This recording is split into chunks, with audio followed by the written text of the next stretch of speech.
Hey, everybody. Happy Monday to you all. It's so great to be with you on this very, very fine day. This is Act 3 on CHLY 101.7 FM. I'm Kathy Holmes. I'm your host. I'm so delighted to be with you on this beautiful Monday afternoon. Listen, you guys, at this time of year, kids are going back to school. I don't like to date things too much because, sometimes I like to encore these performances, but this is that time when kids are back to school. So please do the community a favor when you're going through the school zones. Please make sure that you slow down. The speed limit is only 30. It is not 80 miles an hour with moms being late for class. Got it? Understand it. Been there, done that, wrote a book on it, I'm sure. Do yourself a favor and slow down in the school zone. And while we have you on this fabulous radio program, today we're going to talk about health, exercise, and all wonderful things that make you feel terrific. And the best way to do that is to bring along a specialist. And so our guest today is Samantha Waagenaar. She is with two organizations, actually. She's Strength Counselling Services, and she's also got her own gig, Bug Wellness. See, I knew I was going to get a name messed up. Welcome to the program, Bug Wellness and Movement. Hey, Sam, how are you? Welcome to the show. I'm so good. Thank you so much, Kathy, for having me. I'm very excited and looking forward to this broadcast. Well, it's great to have people that know what it feels like to feel good in their bodies. And part of that is doing simple, small measures consistently and over again to help make yourself feel good. Let's start with sharing with our audience what got you involved in this in this choice of career. It's such a fabulous choice. Well, that started a long time ago. So as a kid, I always really enjoyed activity and just moving my body and being active and playing around, goofing around with my cousins. And I was a little bit of a tomboy, always into sports and just other things. And then, to be honest, I actually just fell into this industry. It was just kind of like what I'd call, I guess, the universe or source or whatever just kind of brought me to it. I took an exercise class and the instructor came up to me afterwards and she told me, "Have you ever thought about being an exercise instructor?" And I said, "Sure, why not?" And that's kind of how I fell into it. And so I started my career as a group exercise instructor and fell absolutely in love with it. Like I always kind of wanted to be a dancer, like a professional dancer performer when I was growing up. And then, so that was just a perfect start. And then it just kind of snowballed from there. So I got my personal training certificate, I got my nutrition. And then finally I got, I am now currently with 300 hours of yoga and meditation. Yeah, so a lot. And now I work for Strength Counselling Services, and where I'm going to be learning to possibly, hopefully, be a counselor as well and integrate everything into like a deep health sense that I've learned. It sounds exactly the way things are supposed to happen in the universe, right? We know that the best careers we have are things we fell into because of something that we were doing as a hobby or something that was just joyful, and then bam, it fits in. It's hard for people though these days, even though we've come out of the main COVID scare in the sense of I don't even know if we want to say that we're out of the scare, because I think we're in it still as much as we were before, but perhaps differently since things opened up during the summertime. And exercising for people took, for many, a back burner because they were used to doing the camaraderie of going to the club and doing things within the organization. Did you notice or see for yourself in either one of your businesses a change in the way people were looking after themselves during COVID? Oh my goodness, Kathy. Yes. And it actually breaks my heart in a lot of ways to witness that, because a lot of them were also close friends of mine. Yeah. And I'm so grateful that I got into this industry in such a young age, and with my wealth of wisdom and knowledge, that I myself was able to keep up with everything that I do because I make it priority. But sure. I understand that a lot of people have other and different priorities, and their self-care went on the back burner because of the confusion, the loss, the uncertainty. Yeah, really took a bad turn for the worse for a lot of people. And yes, you're right about it's the camaraderie about being in the social situation and for exercise, and that's what everybody loved. Like I was a group exercise instructor, and that's what you go for. You go for the people, right? Not only to get your own workout in, but to make friends and to be around the same energies that want the same things. So I did see a lot of people, unfortunately, take a turn for the worst in that regard of their own proper self-care during this time. Yeah, I did too. I saw a lot of people, including myself, sort of change the priorities. And don't get me wrong, where there were a lot of people that were home that were saying, listen, I'm at home, the restaurant is closed, or the service industry that I was in was closed. And therefore my priorities shifted, and I was, cleaning out closets, and I was doing all these other things in my work. Unfortunately, that was not the case. My work escalated, and it really, it took the time that I had and doubled it rather than kept it at a level playing field. So I found, and for our listeners, they know that I've been unwell for the last couple of years. I've only recently come out of a really terrorizing, medication foul up. And so, getting back into the exercise program, teaching the body that it needs this in order to function, and support itself. How would you, I recognize that you were looking at becoming a counselor in this, but you're not quite there yet. It's part of your role. But how would you coach, for lack of better words, people to get back into some sense of a little bit of a time? It's all about remembering. Yes. Right? Remembering your purpose of, one, like why you're here on this planet, to take care of each other, nature, and of course yourself. And without that proper self-care, and also that faith that everything will always be okay. That's one of my mottos, is that everything will always be okay, even when it's quote unquote not okay. It will always be okay. Especially when and it's the remembrance really of being present. And there's this one quote that I really like, and it's, I forget who says it, unfortunately, but it's, worry is the misuse of imagination. Yes. And so it's to bring yourself and away from that, oh my God, that anxiety of what is going to happen. I don't know. And bring yourself to what you do know. What is actually true for you in this moment? Like, in this moment with you and me right now, we're having a conversation about health and wellness, and I'm here with you. I don't want to be anywhere else, because nowhere else is in my concern, whether it be what we just touched on or what we're going to talk about even, right? So really the present moment is where the healing and the self-care begins, I believe. So it would just be more like, remember presence, remember your goals, remember yourself, right? And I agree with you on so many levels. I think that it's for people, being present is never an easy thing. There's always so many things, we were talking at the beginning of the hour, about moms, being late to get their kids to school. And so they're rushing. It's really hard to be present when you've got so much clutter going on in your mind. And that's why that yoga practice or that meditation practice can become something so relevant. What do you love about meditation? Oh my God. Well, it brings me back to the presence, and it actually helps me to reconnect with my higher self, and to reinstate a sense of security, of wellness, of health. And, I work with mantras a lot. I work with chanting, like Kundalini type of yoga as well. And just to be in that space of where you can close your eyes and all of a sudden everything stays still.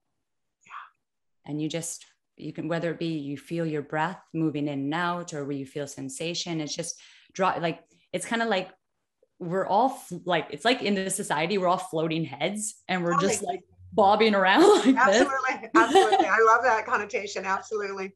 The imagery of it is perfect, because it's so true. It's like, it is, and for our listeners that are driving right now, I bet you're bobbing your head at the car in front of you, right? If you might be pointing your finger at that person saying, slow down or speed up or whatever it might be, right? It's true. We do tend to not be present in the things that we're doing.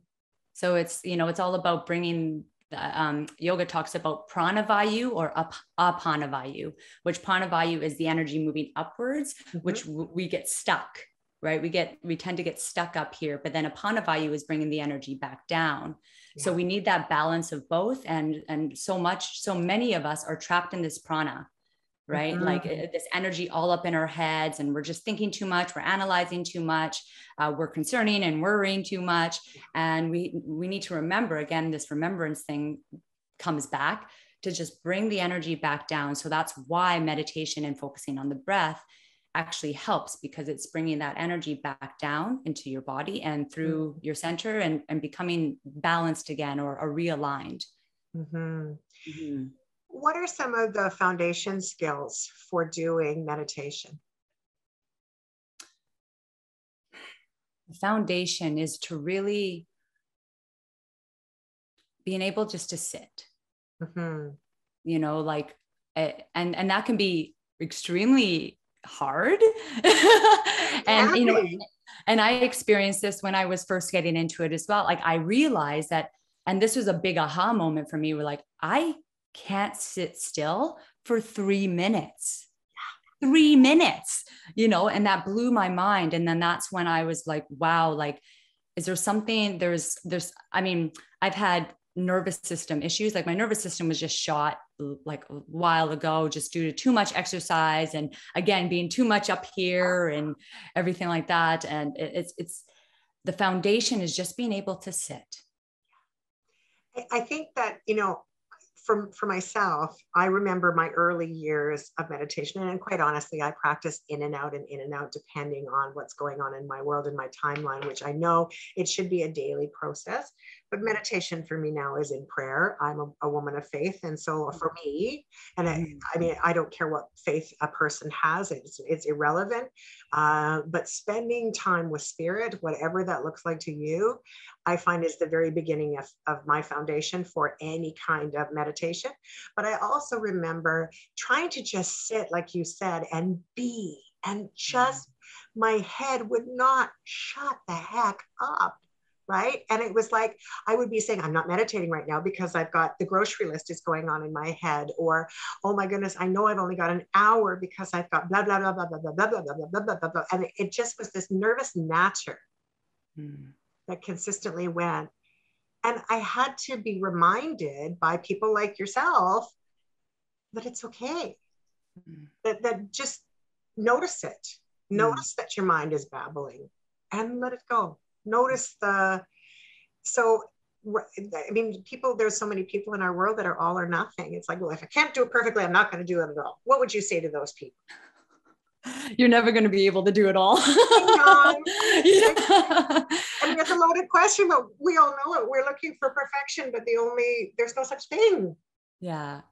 Right. And, you know, the only perfection out there is, like you said, is spirit, to be honest. And that's what we have to be reminded of, is we are here in a human form. And that is, we are imperfect, and that is completely 100% normal. That is 100% normal. And I think a lot of people feel alone, or that they're abnormal in that way. Like, I must be, oh, everyone else is so good at meditating. How can this girl just sit here? But little do they know, maybe that person who is just sitting there is actually going through a whole bunch of internal dialogue. So true. Themselves, right? So they may look peaceful, but on the inside, they might be fighting. Aren't we a judgmental people? You know, it's so true. Because of my condition, I found that I've had to do a lot of chair yoga in order to have what I need. I've got, and unfortunately, again, our listeners know, you don't know Sam necessarily, but our listeners certainly do, is that I have ulcerative colitis that had a very negative reaction to a parasite that turned into a 2-year battle to stop bleeding internally. And so the doctors gave me like drugs upon drugs, prednisone, and you name it. My face turned into this freaking pumpkin that was the size of, I don't know what. I'm just now starting to see my face again. I'm just now able to walk, you know, without a cane, because I walk half with a cane and half without. So I've had to turn to alternative methods of exercise, because I can only walk so far. I can only sit for so long. I can only stand for so long. I can only sleep for so long. So I've had to find and modify. And I know a lot of people have gone through terrible diagnoses with, you know, you name it, everything, you name it, everything. And so it comes to a point where there's a giving up process, right? And so people start to give up, if that makes any sense. Mm-hmm. And I've really witnessed with COVID-19, so many people that are on that verge of giving up. And what I'm hoping that your conversation today and mine today is to give people the inspiration to say, wait a second, I'm not my disease, or I'm not my situation, or I'm not my babbling mind that doesn't want to stop during a meditation practice, and to do it with really little steps. My little steps have been chair yoga, mm-hmm. right? Little tiny something, right?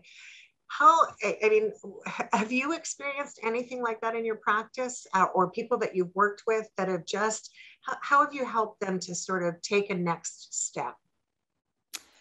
The reminder, again, the remembrance, the reminder that it's to celebrate the little successes, like the littlest, the teeniest, tiniest, and to really put your focus there. Yeah. Because energy flows where focus goes, right? What you're focusing on is where the energy is going to go to. So if you're like focusing on the dis-ease that you have, this is what's going to be highlighted.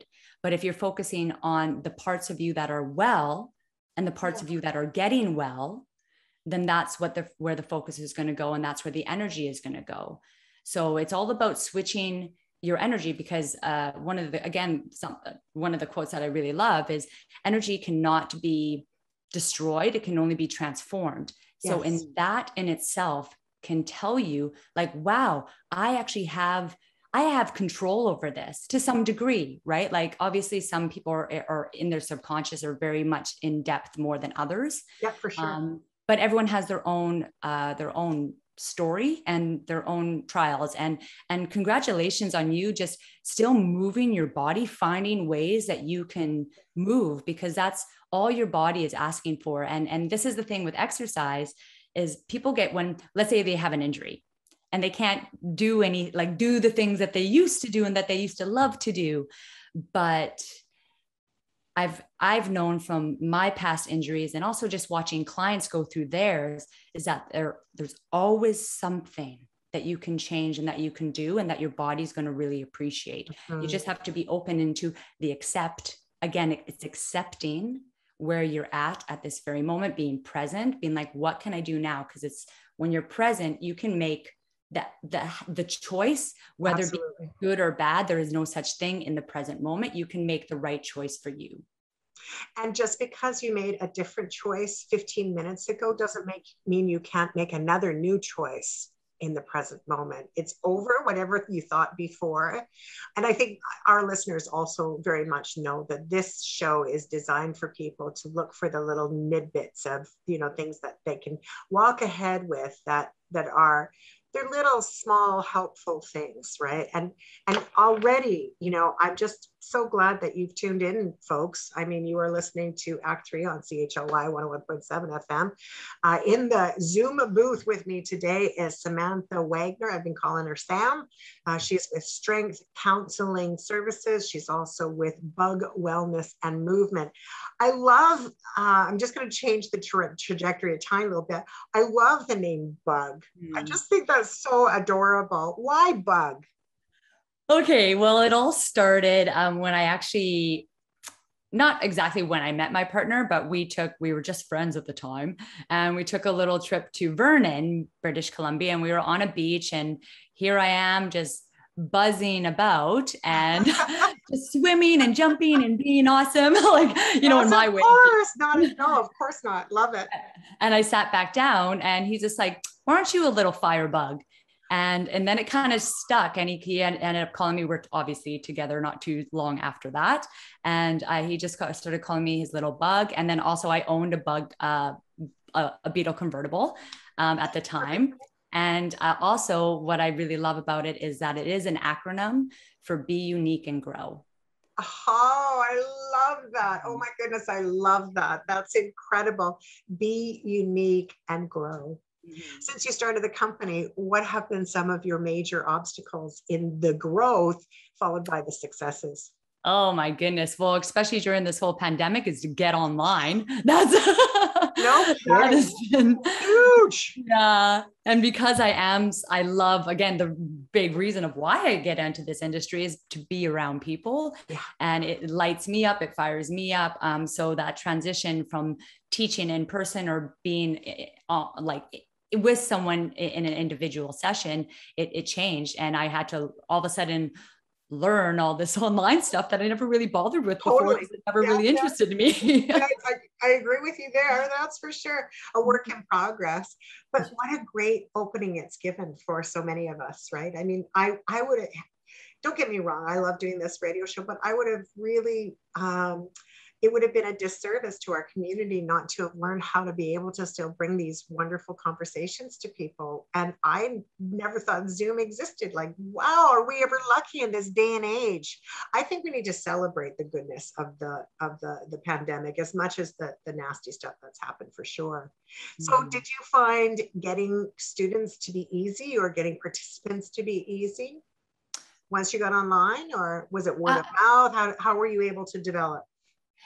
It was definitely more like a word of mouth thing. And to be honest, I'm still at the very beginning stages Sure. of this, and I'm still learning. I'm attending like podcast connects and trying to get out there in this way, because I know that this is that kind of the new way forward. And since I really highly believe of, keeping your eyes on the horizon, this is the challenge that I've accepted, and I'm very excited to actually roll with it. It was very, very hard at first, but it's getting easier as time goes on, and I'm getting more excited to see what's going to come. So the opportunities now are endless because of Zoom and exercise. Is there a different way to teach people over Zoom than there is when you're in person? How has that been an effect for you? The biggest thing for me has definitely been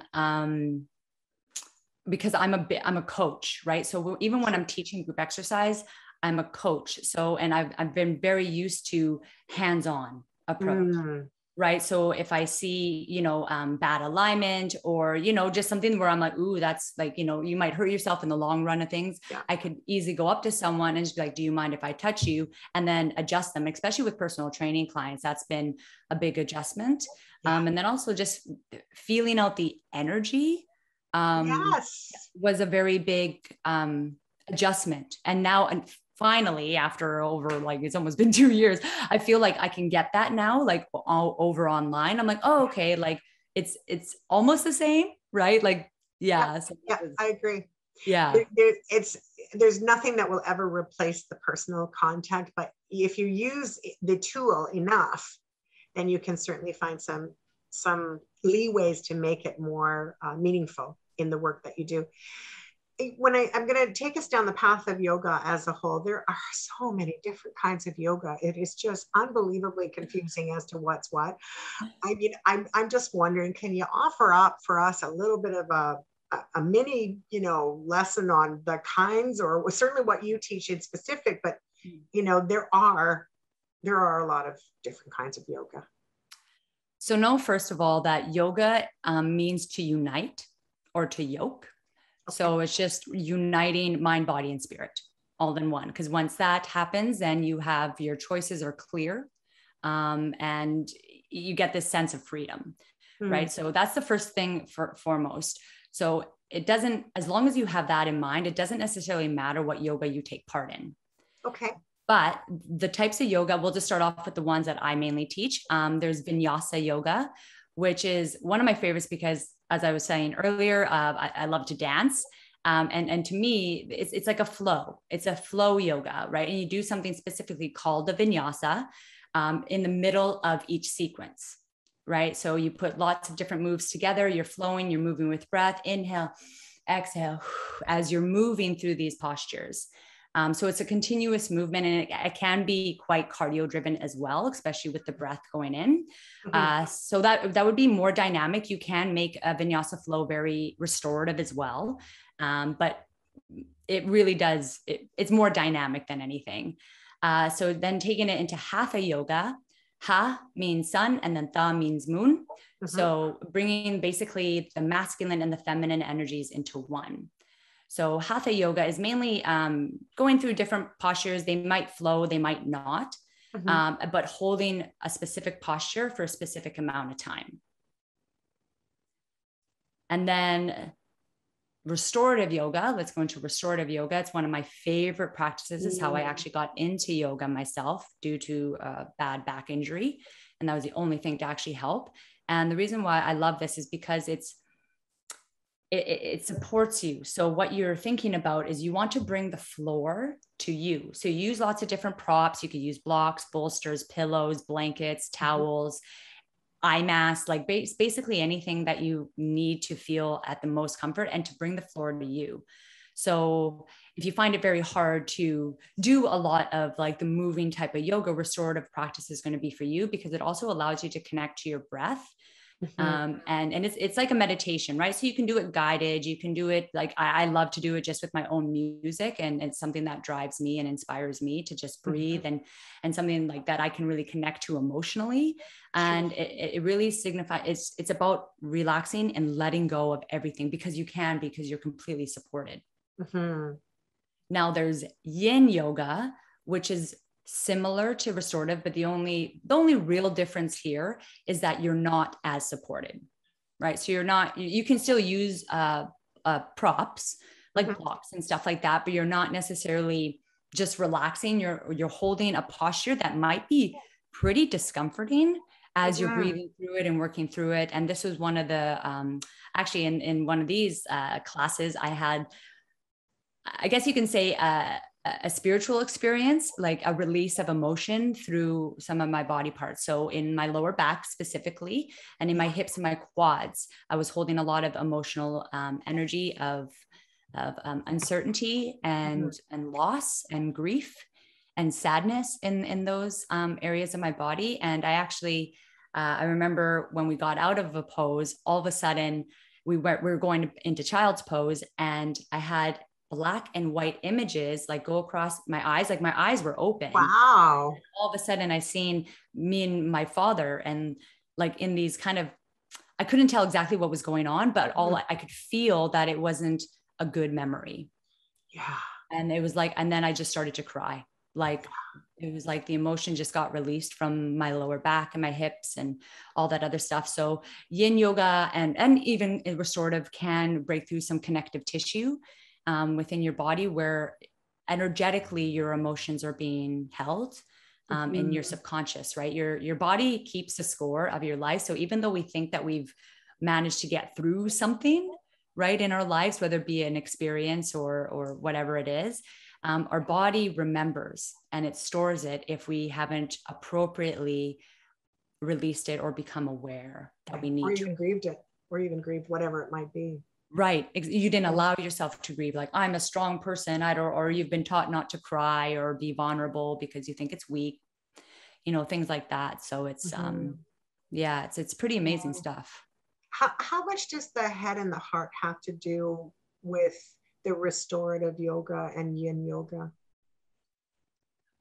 Well, the head and the heart is involved. I believe it should be involved in everything we do, not just yoga. Yeah, but definitely, if you have the right instructor or if you have the right intentions of when you go in, because that's really what it's all about, is intending and bringing that forward. It's your head, as I like to say, needs to drop down to your heart. Yeah. Right. So again, here we are, floating heads. Well, you guys, like, we have hearts, and this is something, and there's something called the chakra system. If you are familiar with that, it's just a bunch of energies that lay in the midline of your body, and well, lots of numerous other places, but the main ones lay in the center. And sorry, I lost my train of thought there, but we're talking about the head and the heart and the overall connectivity too.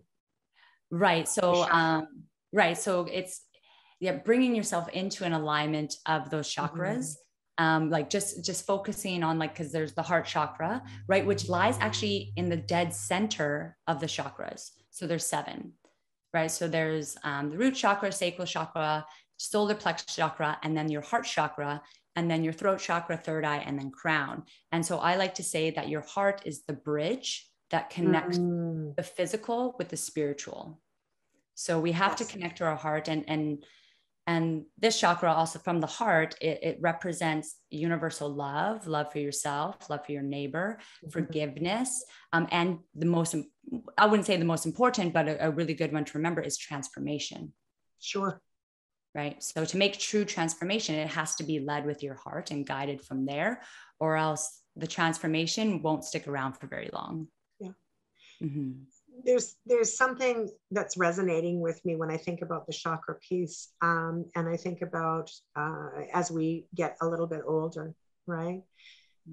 I know that I can speak for many older people, including myself, when I say that the person that I was 20 years ago or 30 years ago may be very different than the person I am today, right? But what I've learned over years, and I'm curious about your take on this, is about that muscle memory.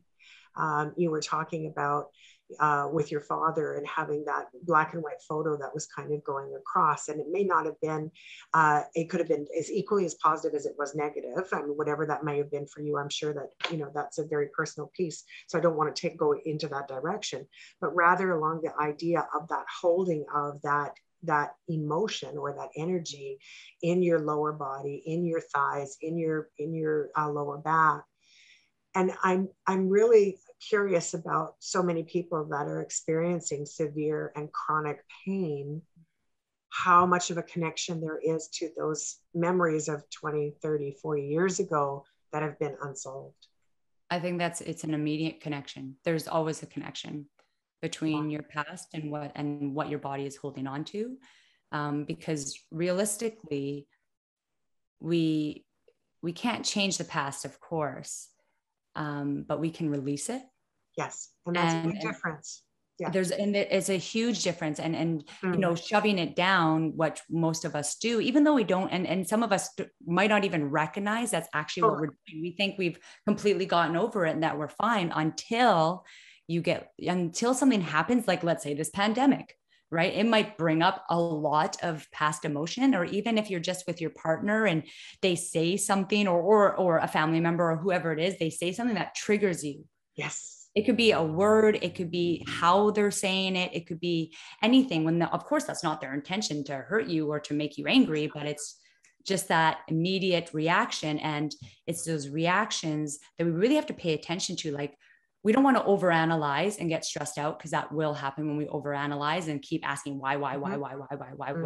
Sometimes we don't need to know exactly why, but we need to know what is going on and what is the choice, or how can I make this different for myself? How can I heal myself? Mm-hmm.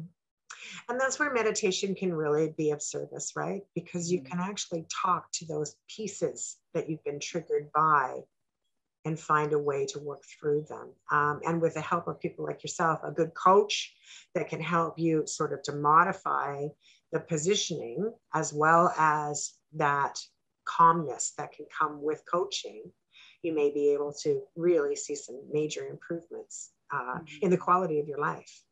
Mm-hmm. Mm-hmm. Yeah. Yeah. You know, and there's some people, I can think of one in particular client who's just not ready to let go. They're scared.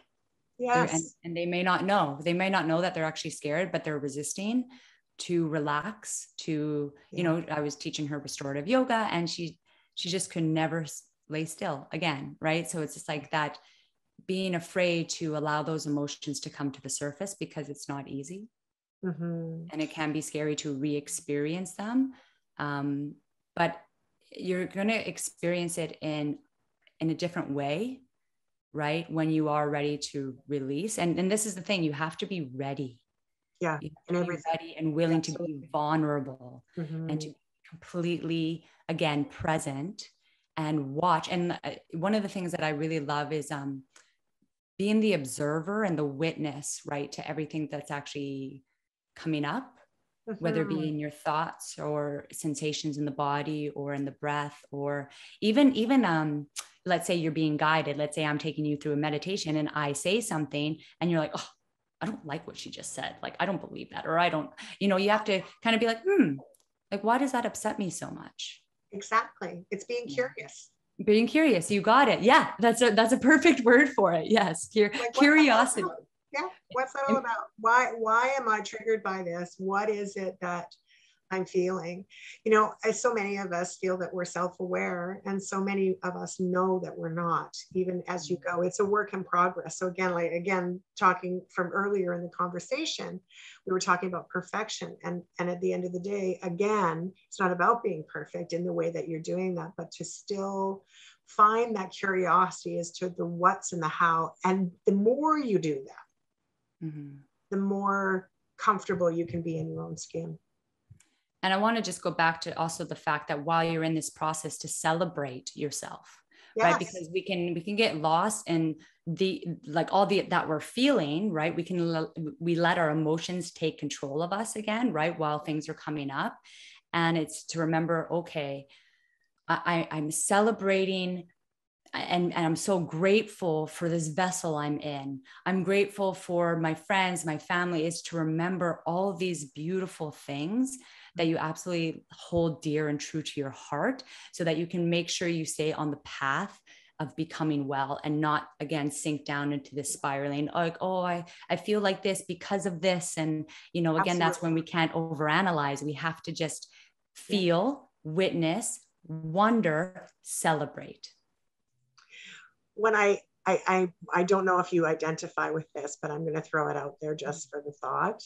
It's like my 5-year-old self is driving the bus. So when my attitude is in that negative state, and I'm kind of going, well, I don't get that, and oh my God, I can't believe she said that, or whatever. It's like, it's my 5-year-old having bubblegum in her hair, and she's just trying to figure out like what's going on. And that curiosity says it's okay to have that 5-year-old moment. It's okay to just let this pass and be present in it. I love the little 5-year-old in me now, but I'll tell you, for a while there, it took a while, and it was okay that it took a while to be able to take it a moment at a time and a breath at a time. In that, I'm going to jump into hey, you guys, thank you so much for joining us. This has been such a delicious conversation. I hope that you have been enjoying it certainly as much as I've enjoyed having this conversation with Samantha Waagenaar. Samantha is my guest on Act 3 on CHLY 101.7 FM. If you have just tuned in, we are talking about faith. We're talking about energy cannot be destroyed. It can only be transformed. I love that. We're talking about worry is a misuse of our imagination, and we're talking about how the body keeps score of your life and ways to stop that from driving the bus, right? So thank you, Sam, for being here. We know that life is a business of work in progress, right? There's always this work in progress. And one of the works in progress that I struggle with when I try to practice yoga is the disturbances of I did have both my little girls, I have 2 little Jack Russells that just passed away in the last little while. In the last 8 weeks, I lost them both. But for myself, it was the distractions of the phone going off, the dogs barking, the postman coming through. I'd be trying to lie down and meditate or stretch a certain way, and I would either get stuck on the floor because that was a bad position for me to be in, or the dog would jump on my chest and say, no, pay attention to me. How do you deal with all these dang distractions to get in the way of practicing exercise of any kind? Come from a place of love. So that dog jumping on your chest, remember how grateful you are to have this puppy. Oh, for sure. Right? They always got my undivided attention. Even most people who have watched our show or listened to our show know that they bark in the background, and it's been silent for the last little while because they're devastating that they were gone. But boy, oh boy, I'd give anything for their bark. Anything to hear their bark, or to hear them, scouch at the postman or grab my feet and, take me to the food dish and say, fill me, or whatever. And I think most people have that, but it's hard to get, it's hard. I don't want to sound negative. I'm not a negative person. And yet I'm bringing up a lot of obstacles in this conversation, and I'm bringing them up because I know that as a human being, we have always these excuses for why we're not doing things. And so I'm just wanting to shine some light to that. So rather than, if our listeners or you find that I'm sounding negative, I pray that I'm not, but rather obstacle, obstacle, obstacle. People give themselves reasons not to feel better. And that makes me wonder. I do believe that, because I've experienced it myself as well. A lot of people, if not most people, most of the population, we have this energetic background of undeservance or a lack of self-worth to be healthy, to be just to be, or to not be distracted, right? We just feel like we just feel like we can't let go, right? Because of all these things happening, and we need to attend to this and attend to that and blah, blah, blah. But it's once you slow down, and especially slow down the mind, right? Where you take that breath, you come back down, you bring that energy back down into your apana vayu, right? Bringing that energy back down is when you can, hear maybe your dogs in the background, or the postman coming, or you can witness your thoughts of like, oh, I have to do this after I'm done my meditation. You can see all those things, but then again, just experience them in a curiosity and a wonderment, and just noticing them and watching them like you do in clouds in the sky. You get to choose the shape of what you see those in. Yeah, for sure. Right? What about boundaries? Oh, boundaries are, oh my goodness. Yeah, boundaries. And, like this is something I'm still working on, especially within my business for sure. But boundaries is a huge one. And because we, whether you have children, this one can be a huge one, because you love your children so much, and you want to give them everything and make them feel so loved up and everything. But what we really have to remember is children learn by observing, and what they see you do, they will mimic. So I believe that it's very important to take this realization, and again, to come back to remember that, to be like, okay, wait, I have to self-care. Children, this is my time right now. Like, it's 8 a.m. and mommy needs her meditation time. It's 5 minutes. Right. You cannot enter, and make it really solid, right? And that's the thing. And we're kind of wishy-washy sometimes with our boundaries, because we care. And this is not a bad thing. It's a beautiful thing, but we have to remember that self-care, and this is not a selfish thing. It's not coming from a selfish energy. Self-care is so important so that you can be your best version of yourself, to be of service to your family, to your friends, to your business, to a stranger on the street. Absolutely. You can't give what you don't have. Right. You have to fill that up. It's funny how you were saying, we love our children, and we love the people in our lives, our families and all that. So we'll stop everything in order to do that before we will stop ourselves and take care of ourselves first. And it comes to that old adage, if you don't put your own oxygen mask on, you have no oxygen to share. You can't help somebody when you're dead. Right? You can't help somebody when you're not looking after. And I also, I come from an era, I'm not that old and I'm not that young, but I come from an era where there was a conversation about self-care and what that was. And many, many people believed that self-care was just basically being selfish, right? And that's in fact the most ridiculous. And it usually came from people that were doing a lot of self-care and a lot of codependence, in fact, that we're saying, I'm going to pick up the slack because it's easier for me to live your life than to live my own. Right? It's easier for me to be a caregiver. It's easier for me to put the emphasis and the attention on anything but myself. And it goes to the comment you made about self-worth. Do you think that structure in our minds has changed? Do you think that 2020s and the millennials and that age challenge that age difference has changed perhaps the way people think about self-care? Or do you think it's still similar? I think it has changed, and I'm happy to say that I do see change in the world. But I do believe that people still aren't making it priority. And they're still kind of running from that subconscious background of, oh, I need to feed my children first before I feed myself, or, you know, I need to take care of my partner, or I need to do the dishes, or I need to, you know, before anything, because again, it's not an easy thing to be of a witness to things that you don't like about yourself. Yeah. Yeah. Mm-hmm. It's also a little bit about procrastination, because there's lots of people that may not care whether they're a witness to something else that's going on within their lives. They may not be ready, they may not be open, but the procrastination piece of, I'll do it tomorrow. And then tomorrow becomes, you know, even for myself, in the days when we could, and now, I mean, certainly we can again, but I remember thinking to myself, oh my God, I don't want to go to the gym. I don't want to go to the gym. I don't want to go to the gym. I don't want to go. And then I'd get to the gym. I'd be, I don't want to leave the gym. I don't want to leave the gym. I don't want to leave the gym. What do you mean my time is up? This was just so fun, right? Like it's that sort of come here and go away conversation that we have with ourselves, right? Yeah. It's like, we got to go back to that celebration of, when I go to the gym, I feel ... and fill in that blank. That's right. It's all about just, the hardest part is just putting the clothes on. Put the clothes on. Put the clothes on. Get yourself there. And I remembered years, for like a long time ago, because I now use my clothes, but I remember a long time ago, I'd be like, okay, so I'm going to get a gym membership. It's the beginning of the year. And I'm going to go to Winners, and I'm going to get some great tights and a really wonderful support bra and the jacket. And then I'm going to go and I'm going to look all pretty, and I'm going to jump around in my aerobics class. I can see myself do it.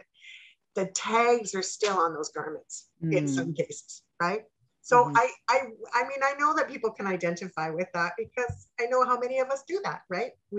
There's a look, there's a thing that we're doing, but we just, it's another excuse to not be able to say to yourself, hey, wait a minute, I'm worth it, right? I'm worth taking the time to breathe, right? Yeah. I'm worth the time to take care of myself in whatever way that comes to you at first, right? And I believe that self-care, just like exercise or even nutrition, evolves with time. Yes. Right. So evolves with your age, with your experience, with what's going on in the situation or an event that's just taken place. Right. It evolves, and we're humans, and we're meant to change, and we're meant to change consistently. And actually, just coming back to your talk of faith, I believe that faith and spirituality, or believing in a higher source, is so important, because this is the only part of this world that stays the same. Yeah. Right. And what everything else is moving around you, you can always rely on this energy to be the same. Yeah, no, you're absolutely right. I agree with you wholeheartedly. And to add to that, I'd like to suggest one of my favorite things that when my son was small, he's now 30 and has blessed me with 2 beautiful grandchildren. One whose birthday is at the time of taping. And she turned 1, and I haven't had the luxury of meeting her yet. I've only been able to meet her by Zoom. So it's, you know, there's something to go with that. But I'll never forget, we had in my house, it was very important that we had a grateful journal from the time my son was, I don't know, walking. As soon as he could talk, my very, very favorite entry was that he was super excited about 2 bubble gums for 25 cents. And he couldn't say 25, so it was 25 cents. And he got 2 bubble gums from the bubblegum machine. I think gratitude is just so exquisite in our practice. And so maybe you're not a person of faith, right? Maybe that's not the direction as you see it. But that faith can be gratitude and giving thanks to the universe, to yourself, to your friends, to your family, to acknowledge that you've been blessed in your life in some capacity, even if you choose not to use those words, really gives a sense of peace. In all of your experiences, what's been your favorite part of this journey for you? Oh my goodness. That's kind of a hard question to answer, but my favorite part is just experiencing my own growth within myself, of course, seeing my own uniqueness and watching myself flourish with the intentions that I've planted. So watering them and just seeing them grow, and not only just personally, but also within my business and how I work with clients has evolved and has changed through since I was 19 to now that I'm almost 35, it has changed immensely. And to be honest, it's for the better. It's grown with me, not away from me. Yeah. Which has been really great. Things are better when they do grow with, they're supposed to grow with you. Yeah. And is there one move? I know this sounds really dumb, but I'm just curious for the sake of being curious. Is there one pose that you really, really struggle with in yoga that you just like, I want to get it and I haven't quite got it, right? Like, oh. You know what? The yoga that you practice, by the way, because whether it's restorative or it makes no difference, but is there one of those? Actually, the one that it is a restorative / yin. It could be either one, whichever depending on you make it. It's called saddle. Okay. And it's where it's a little bit hard to explain, but I'll try my best. It's where you and some people find it very hard to get into because you have to bend your knees and put your feet underneath your bum. And you can put yourself up as high as you need to. But then you lean back onto a pillow or a bolster from there. So your quads are getting like a major major stretch. Your hips are opening. And also you're getting that opening in the abdominals, the chest, the shoulders, the throat. Everything is completely opening up when we sit a lot, right? So we're very slouched. We're very in this rounded position. And especially in those hip flexors and the quadriceps, those get neglected quite a bit for stretching, especially the quadriceps, I find. And that's where a lot of us can, especially me, I know this, hold the emotions and also just tension from exercise in that part of the body. So anytime I love this position and I know it works every single time, but getting into it and finding that comfort within it can be quite difficult sometimes. Yeah. So you go easy on yourself as you're doing it, right? Yeah. Slow it down. Slow it down. Yes. That should be the mantra of the day. Slow. Holy moly. That's so hard to do. That's hard to do. I'm interested as far as when you were in practice or online or however you're doing things. By the way, I normally tell people to go get a piece of paper and a pen so they can write your information down, but I've been so engaged in our conversation, I completely forgot to tell people to go get a pen. So ladies and gentlemen, please go get yourself a pen. Much appreciated, because in just a couple of minutes, we're going to give you some contact information on how you can talk to Samantha Waagenaar about strength counseling services and about bug wellness movement. You know, she's got so much information. I'm curious now, like I'm really delighted to figure out for you, if you could, I don't know, imbibe a piece of wisdom on our community, sort of, you know, if there was the part of you that like you wanted to make sure that people got from this interview, from this conversation, and from your experiences of doing this since you were 19, what might that look like? Again, I'll reference another quote or similar quote to what I've read before. And again, I can't remember who said it. It's just what happens. All right. That is what happens. But one of the things that I really, really love, and it's when asked the sun, why do you shine so bright? The sun will answer back, because it's in my nature to do so. So even as I'm saying that, my heart is like exploding with so like full. I can feel joy and fullness. Yeah, you got it. Totally. I can totally feel it. Because doesn't everybody want love and peace and happiness to be how they do things? Isn't that where we want our energy to kind of stem from? And then we grow from that. Like, don't we want that to be the soil? Right. Mm-hmm. So to just even be able to say, it's because it's in my nature to do so. Why do you give so much? Because it's in my nature to do so. You know, it's beautiful. It's absolutely beautiful. It's a beautiful gift. And I think that to expand on what you're saying, because I'm in full agreement with you, it is the truth of it. And I think that people need to recognize that your shining doesn't take away from anybody else's shine either. So it's like, isn't it great that we can just be in our nature with everyone else and let that nature just explode into goodness? Oh, it's without being without being all esoterical and touchy-feely and all of that stuff for those listeners that are like, oh my God, what are you saying? It is really important that we identify with what's true for us. It may not be true for some people, that they may be trying to compete with other people. They may not feel good enough. They may not have a good sense of self-care. They may not any of those things. But wherever you are, it is your nature to be loved and to love. And that's what we're all born to do. So even in the most difficult time, 2 gumballs for 25 cents works pretty darn good. That's right. Man, that's my thought.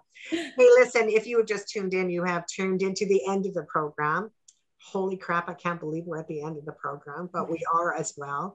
You've been listening to Act 3 on CHLY 101.7. I'm Kathy Holmes. I'm your host. I'm super, super glad to present to you incredible guests. Today's guest has been Samantha Waagenaar from Strength Counselling Services, Bug Wellness and Movement. And now that I set it late to people to go get their pen and paper, they still now have it, I hope. And if not, we'll put your information so that they can get it. Please, Sam, share with people how they can reach you. So you can contact me through my Facebook page, which is just Samantha Waagenaar, or Bug Wellness and Movement.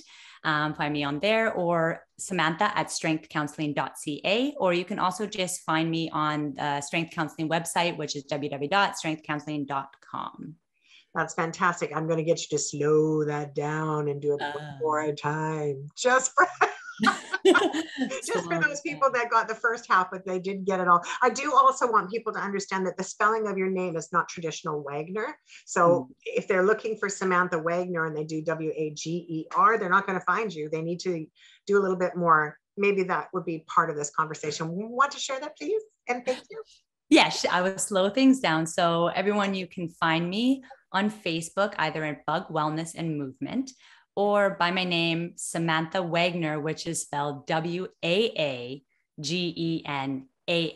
If you put those 2 A's in there, I'm sure you'll be able to find me right instantly.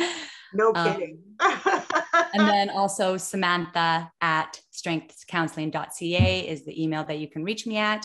And also on their website, www.strengthcounseling.com. Thank you so much, Sam. Thanks for being our guest today. I'm so glad that you came. Thank you, thank you, thank you. Thank you so much, Kathy, for having me. It's been such an absolute pleasure to be here today. Thank you. Well, my pleasure, and the community's pleasure as well. You guys, that does it for another episode of Act 3 on CHLY 101.7. I do want to remind you that Act 3 television episode 3 is behind. Unfortunately, I had a bit of a health setback. So episode 3, which was supposed to be out already, is still a work in progress. So my apologies that you have to wait for it, but not to worry, because it's coming on soon. Don't you worry, just stay in touch. Shaw Cable 4, you can find that information certainly on YouTube. If you are finding us on YouTube, please, if you have really enjoyed this programming, share it with all your buds. Tell them to subscribe, tell them to like, push that little button down on the bottom, find the information you need, and follow Sam as well. And again, she is Strength Counseling Services and Bug Wellness and Movement. And again, have yourself an amazing day. You guys take good care of you. We're glad you came. Bye for now.